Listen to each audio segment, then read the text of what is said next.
नमस्कार, insider live में आपका स्वागत है। आपके साथ में मैं हूं अनामिका और इस वक्त मैं हूं फोर्ड हॉस्पिटल में। जी हां, और फोर्ड हॉस्पिटल के सीनियर कंसल्टेंट राजा अनुराग जी हमारे साथ में, डॉक्टर राजा अनुराग हमारे साथ में है।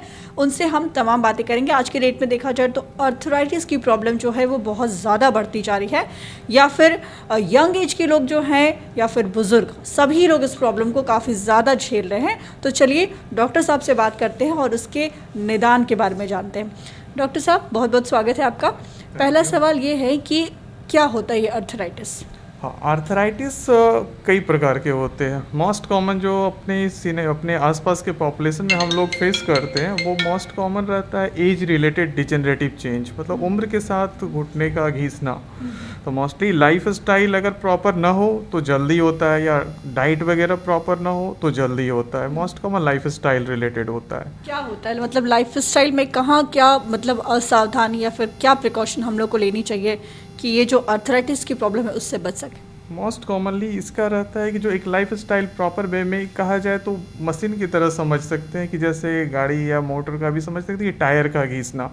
प्रॉपर वे में केयर करेंगे तो थोड़ा घिसना तो है, एज रिलेटेड डिजेनरेटिव चेंज है, एज के साथ होगा, लेकिन प्रॉपर वे में करने के बाद डिले कर सकते हैं, उसको कुछ हद तक पोस्टपोन भी कर सकते हैं, रोक भी सकते हैं। तो कहा जाता है करने का कि जो किसी भी आदमी का ईज का पोजीशन हो नॉर्मल, उसी को फॉलो करना चाहिए।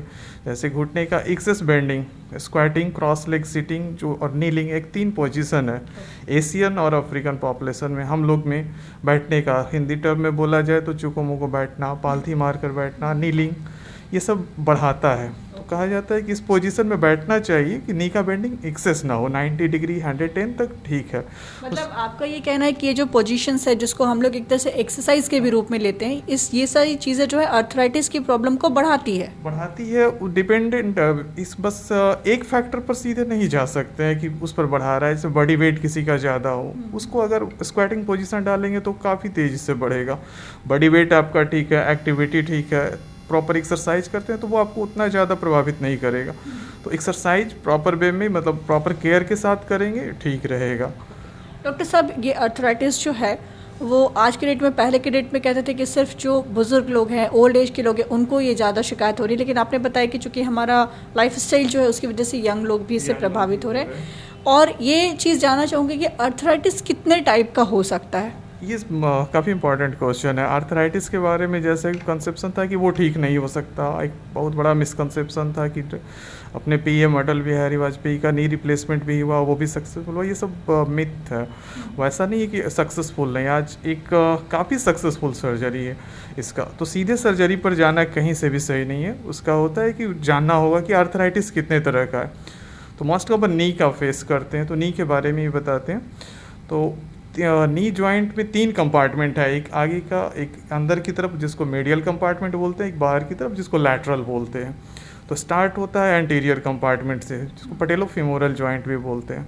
तो पेशेंट का कंप्लेन होगा उस समय कि जैसे सीढ़ी चढ़ते समय सीटिंग पोजीशन या बैठे हैं। मोस्ट कॉमन इंडियन पॉपुलेशन में टॉयलेट सीट पर से उठते समय काफ़ी पेन होता है। तो ये एंटीरियर कंपार्टमेंट के पेन के इन्वॉल्वमेंट को बताता है, और ये बिगनिंग वहीं से स्टार्ट होता है। तो उस समय अगर पेशेंट अवेयर हो जाएं और अलर्ट हो जाएं, लाइफ स्टाइल उसी समय से मॉडिफाई करना स्टार्ट कर दें, तो काफ़ी हद तक इससे बचा जा सकता है। तो उस समय का आता है। अर्ली स्टेज में है कि बच्चे का या यंग एज में डिजनरेशन हमेशा होता है, जब भी आप चलेंगे डिजनरेशन होगा। तो वियर एंड टीयर होता है, तो जितना डैमेज होता है उतना बन जाता है। लेकिन डॉक्टर साहब, एक सवाल कि आर्थराइटिस जब होता है किसी को, तो क्या ये बात सही है कि ऑपरेशन के बाद में क्या ये पूरी तरीके से क्योर हो जाता है?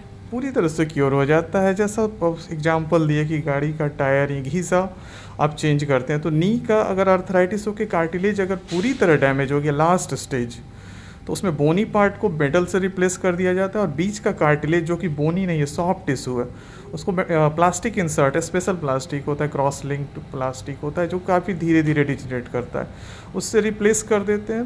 पूरी तरह से ठीक होता है patient, normal day to day activity full करता है।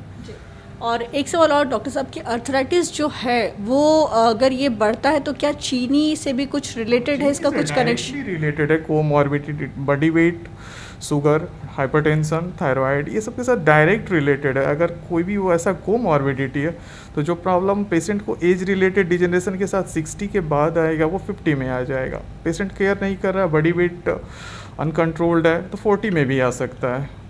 कुछ स्पेशल सीन भी आता है इन्फ्लामेटरी आर्थराइटिस, जिसमें रिमेटॉइड आर्थराइटिस, एंकाइलोजिंग स्पॉन्डिलाइटिस, एक स्पेक्ट्रम है, काफ़ी डिजीज़ है, तो उस कंडीशन में थोड़ा पहले भी आ जाता है।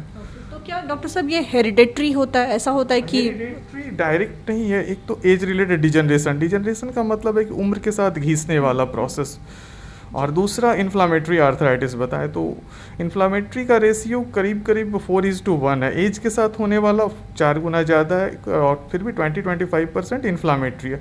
तो इन्फ्लामेटरी का जेनेटिक ये रिलेशन ज़्यादा मिलेगा। कारण है कि वो आपके बॉडी का डिफेक्ट है, कुछ कनेक्टिव टिश्यू डिसऑर्डर, उसके कारण हो रहा है, तो वो जीन के थ्रू नेक्स्ट जनरेशन में आ जाएगा। बट ये एज रिलेटेड है, वो आपकी एक्टिविटी पर डिपेंड करता है, तो वो जेनेटिक ना हो कि आपकी एक्टिविटी बेस्ड होता है। एक आखिरी सवाल डॉक्टर साहब से पूछूंगी कि आज के डेट में देखा जाए तो हमारा खान पान, हमारी लाइफस्टाइल काफ़ी ज़्यादा पहले से बदल चुकी है, तो क्या खान पान में यूथ को क्या कहना चाहेंगे कि वो स्टार्टिंग से क्या ले और अपनी लाइफस्टाइल को कैसा रखे? एक मैसेज जो आप यूथ को दे सके ताकि वो इस बीमारी से बच सके। हाँ, सिंगल मैसेज में चाहे तो डाइट, जंक फूड अवॉइड करना। Number 2, regular exercise, specially stretching exercise. Stretching करने के बाद, स्ट्रेचिंग एक्सरसाइज काफ़ी हद तक मेंटेन करता है। नी जॉइंट का ही जैसा हम एग्जांपल दिए, तो सिर्फ मूवमेंट में ऐसा नहीं कि सिर्फ नी जॉइंट ही रहता है, उसके चारों तरफ का मसल का भी काफ़ी रोल है। आप जॉइंट को घिसने से उम्र के साथ नहीं रोक सकते, लेकिन उसको कम करने का हुआ कि अगर आप सराउंडिंग मसल को स्ट्रेंथन करते हैं तो उसका वेट वियर या कहिए कुछ पार्ट उस पर लोड शेयर हो गया, तो लोड शेयर मतलब वजन नहीं शेयर कर रहा है, लेकिन एक्टिविटी जो उसका वियर एंड टीयर है उसको स्लो करेगा, तो स्लो करेगा तो उसको रोक सकते हैं। तो यूथ के लिए वही रेगुलर एक्सरसाइज और थोड़ा डाइट प्रॉपर वे में। आज के डेट में थोड़ा आरओ का भी प्रॉब्लम कुछ आ रहा है, क्लियर कट इस्टेब्लिश नहीं हुआ अभी कि सारे मिनरल को हटा दे रहा है, तो कैल्शियम डेफिसिट मिल रहा है। जिस दिन इस्टेब्लिश होगा उस दिन सप्लीमेंट करना पड़ेगा। तो मतलब कहीं ना कहीं डॉक्टर साहब आरओ पर भी क्वेश्चन मार्क लग रहे हैं अभी। कुछ स्टडी में आ रहे हैं कि सारा का सारा मिनरल हटा देने के बाद, जैसे वाटर भी एक बड़ा सोर्स होता है मिनरल का, और सारा मिनरल हटा देंगे तो कुछ तो प्रॉब्लम आएगा। तो क्लियर कट इस्टेब्लिश नहीं हुआ है, उस पर स्टडीज चल रही हैं, तो शॉर्ट टर्म में आ जाएगी। और आप लोग भी देख रहे होंगे कि कुछ न्यू स्टडी में आ रहा है कि सारे मिनरल को नहीं हटाता है, कुछ को ऐड करता है, तो वो शॉर्ट टर्म में ही आ जाएगा। थैंक यू डॉक्टर साहब, बहुत बहुत शुक्रिया इतनी सारी जानकारी दी। तो देखिए, अर्थराइटिस से अगर बचना है हम लोगों को, यूथ को, तो डॉक्टर साहब ने साफ तौर पर कहा है कि अपनी लाइफस्टाइल को चेंज करना होगा, और सबसे बड़ी चीज़ जो यूथ जो है वो जंक फूड की तरफ बहुत ज़्यादा इंक्लाइंड है, तो उससे हमें बचना होगा। तब जा कर के हमें अर्थराइटिस की प्रॉब्लम्स को फेस करने में कहीं ना कहीं परेशानी जो है वो नहीं आएगी और हम इस बीमारी से बच सकेंगे। फिलहाल के लिए नामे को खुद दीजिए इजाज़त। नमस्कार।